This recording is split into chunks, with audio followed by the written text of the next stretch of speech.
I would like to correct Grant's statement that people who are in power are there because they want to like better the system or they care about the system, and people who are in power wanted to better the system. There's a thing called the Cookie Monster test. There's a psychologist who studies the effect of gaining power on individuals, and the way that they did this is they took 3 students into a room. They randomly assign one of those 3 to be the leader, and then they give them an intentionally boring task to work on for a while. After a little bit, after like half an hour or something like that, one of the experimenters brings in a plate of 4 cookies. So there's 4 cookies and 3 people.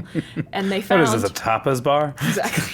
Exactly. What they found is the person that they had randomly assigned into that position of power would take the last cookie or the second cookie for themselves.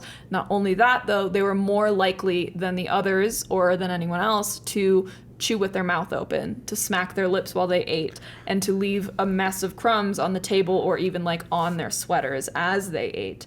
And so the idea is that like you can have the best intentions in the world, but some people when they get power will lose their concern for social norms. But isn't there a sliding scale? Oh, yeah, Isn't 100%. like having the second cookie because someone has to have it, like relatively inconsequential versus like... It is. Also, this is just me playing the devil's advocate, who is... famous for having advocates. Lack of advocates. Lack of advocates. Love to be the devil's advocate. Famous for his lack of advocates is something that I like to say to kids when they're just like edgelording in class. Yeah.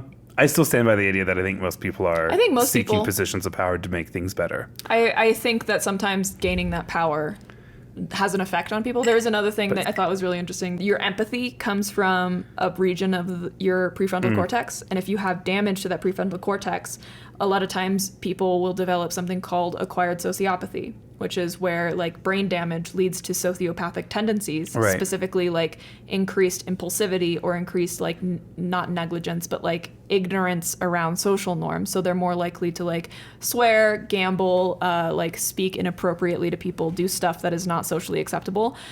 People who gain power show those same symptoms as acquired sociopathy. They're especially men, I think, typically, because that tracks. They're more likely to flirt inappropriately. They're more likely to curse and gamble and all that stuff. Anyway,